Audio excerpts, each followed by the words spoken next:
안녕하세요. 자연재생한의원 전상호 원장입니다. 오늘은 저희 한의원에 오는 소아 화상 환자 중에 가장 많은 비중을 차지하는 증기화상에 대해서 설명해 드리려고 합니다. 먼저 증기화상은 전기밥솥이나 가열식 가습기에 의해서 발생하는 경우가 많은데요. 이 김도 나고 소리도 나고 하다 보니까 아이들이 신기해서 손으로 붙잡고 이걸 금방 떼지 못하고 오랫동안 붙잡고 있다가 화상을 입는 경우가 많이 있습니다.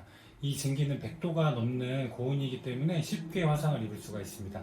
그러면 증기화상이 어떤 특징을 가지는지 하나씩 살펴보려고 합니다. 자, 먼저 증기화상은 주로 돌 전후 아이들이 가장 많이 생기는데요. 걸음마를 막 시작하면서 여기저기 돌아다니면서 이것저것 물건을 만지고 그러다 보니까 신기한 증기가 나오는 것들을 잡고 그러다가 화상을 입는 경우들이 많이 있습니다. 집에서는 보통 이런 물체들을 높게 올려놓고 준비를 잘 해놓으시는데 부모님 댁이나 친척 집에 갔을 때는 그렇게 안 돼 있는 경우들이 많이 있어요. 그래서 아이들이 돌아다니다가 신기해서 이런저런 걸 만지다가 화상을 입는 경우들도 많이 있습니다. 아이들은 이런 뜨거운 물체를 만졌을 때 바로 손을 떼는 게 아니라 오랫동안 붙잡고 있는 경우가 많아요. 아직 반사신경이 제대로 발달이 안 됐기 때문에 뜨겁다고 해도 빨리 떼지 못하고 오래 잡고 있다가 깊은 화상을 입게 되는 경우들도 꽤 많이 있습니다. 그리고 특히 손은 관절이 많은 부위이기 때문에 손에 화상을 입었을 경우에 여러 가지 후유증들이 많이 남을 수가 있습니다. 자, 그러면 증기화상을 입고 온 아이들이 어떻게 치료되는지 치료 사례를 몇 가지 보여드리면서 하나씩 설명해 드리겠습니다. 먼저 첫 번째 보여드릴 사례의 아이는요, 가열식 가습기에 의해서 심재성 2도 화상을 입고 3일 지나서 저희 한의원에 내원을 했습니다. 그래서 수포 껍질은 벗겨져 있는 상태고 이렇게 하얗게 가피가 껴있는 것을 알 수가 있는데요. 그러면 이 가피는 초기에 이렇게 좀 얇게 보이다가도 며칠 지나면서 더 두꺼워지기도 하고, 이런 하얗고 노랗게 보이는 가피는 녹여내면서 점점 없애고 살들이 자라나게 하면서 치료를 하게 됩니다. 그래서 처음 왔을 때 이런 상태였고요. 이게 6일 정도 지나면 노란 가피들이 많이 없어지고 이렇게 볼록볼록 육아 조직들이 새로 자라나고 있는 것을 알 수가 있습니다. 그리고 바깥쪽은 이렇게 하얗게 되면서 피부가 덮이는 상피화가 진행이 되고 있습니다.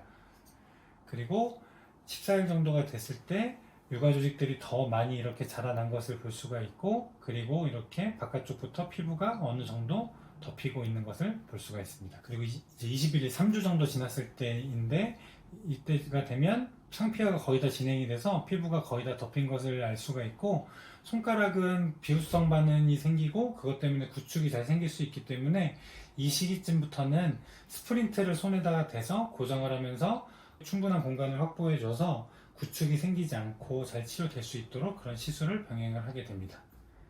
네. 그래서 다 치료가 되고 몇 달 지난 후에 다시 왔을 때 찍은 사진인데요. 살짝 비후성 반응이 있는 느낌이 있지만 거의 깨끗하게 잘 나았고, 손가락을 움직이거나 활동하는데 전혀 지장이 없게 그렇게 잘 나았게 되었습니다. 네, 두 번째로 소개해드릴 소아 증기 화상 사례입니다. 이 아이는 가열식 가습기에 의해서 화상을 입고 3일 정도 지나서 저희 한의원에 내원했는데요. 이렇게 수포 껍질이 대부분 벗겨져 있고, 그리고 이렇게 하얗게 얇게 가피가 생기고 있는 것을 알 수가 있습니다. 가피가 초기에는 이렇게 얇게 보이지만 며칠 지나면 더 두껍게 생기고 그것은 빨리빨리 제거해서 없애줘야 합니다. 그래서 치료 4일 정도 지난 상태인데요. 가피가 이렇게 노랗게 계속 생기고 있는 것을 볼 수 있고, 또 상처가 그렇게 깊지 않았던 부위들은 일부 이렇게 하얗게 되면서 피부가 덮이고 있는 것을 볼 수가 있습니다. 그리고 16일 정도 지나게 되면 손바닥 쪽은 거의 다 피부가 덮이게 됐고, 손가락도 대부분 덮였고 일부만 좀 남아있는 것을 알 수가 있습니다. 자, 그리고 치료 시작하고 24일 정도 지난 상태인데 이때가 되면 피부가 덮이는 건 다 끝났고 겉에 포피 껍질이 없는데 이거는 한 2주 정도 지나면 자연스럽게 회복이 되게 됩니다.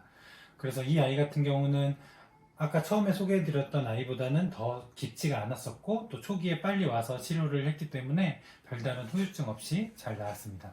그래서 치료 종료 후의 사진을 보면 이렇게 관절의 주름도 다 정상적으로 회복이 된 걸 알 수 있고, 피부에 보이는 뭔가 미용적인 면이나 기능적인 면 모두 이상 없이 깨끗하게 잘 나은 경우가 되겠습니다. 네, 그럼 세 번째 소개해드릴 소아 증기 화상 사례입니다. 세 번째 아이는 손바닥 쪽뿐만 아니라 손등 쪽까지도 같이 화상을 입고 저희 한의원에 왔는데요. 3일 정도 지나서 다른 병원에서 치료를 하다가 피부 이식 수술이 필요할 수도 있다, 이런 소견을 듣고 저희 한의원에 오게 됐습니다.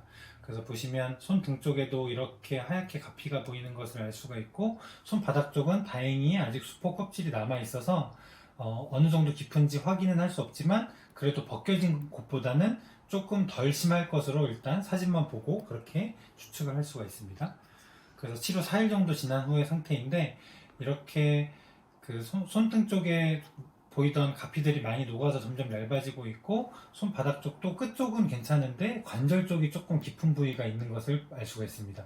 이렇게 노랗게 가피가 두껍게 보이는 경우는 깊은 화상인 경우가 많이 있고, 이런 관절의 깊은 화상은 비후성 반응과 구축이 나타날 수 있기 때문에 세심한 치료가 필요합니다. 그래서 16일 정도 지나게 되면 손등 쪽도 대부분 다 회복이 되고 있고, 깊었던 부위도 가피는 거의 다 녹아서 육아 조직들이 이제 관찰되는 것을 알 수가 있습니다. 아직도 그래도 좀 파여있는 부분들이 있게 되는데요, 이거 시간이 더 지나면 회복이 되겠습니다. 21일 정도 지났더니 다 손등 쪽은 거의 다 깨끗하게 회복이 되었고, 손바닥 쪽도 일부가 조금 남아있긴 하지만 거의 다 깨끗하게 회복이 된 것을 볼 수가 있습니다.